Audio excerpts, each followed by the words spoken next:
Hi, a couple of weeks ago I introduced you to an exciting new feature called Project Margins, which lets you add role, seniority, and site-based costs for your workforce. You're able to estimate what your gross margin will be when you deliver projects. How? Well, in the time and materials case, like this, you have some roles, and as mentioned, they have a seniority, they have a site maybe, then you have a rate, right? And then those people or those roles also have a cost associated to them. So when you allocate 85% of the budget, which is 128K, you get a revenue and a cost for that team and a gross margin of 70%. So we compare the people's costs to their revenue that they're going to generate based on the hourly rates.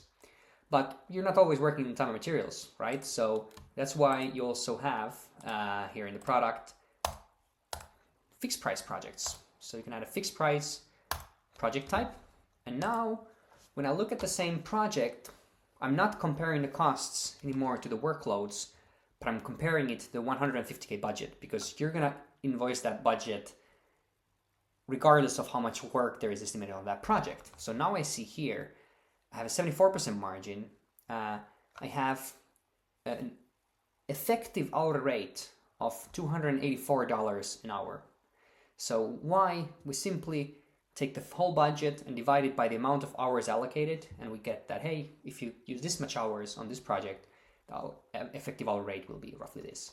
And obviously, if we spend more time on the project, so this designer here needs to use more days on the project, the effective hourly rate goes down, right? So it's a good way to estimate in time and materials, just the delivery margin, the seniority mix. But here in fixed price, it also works to estimate the effective hourly rate that you will get from the project. So this is great. Excited to let you all try this out, see how it works for your context.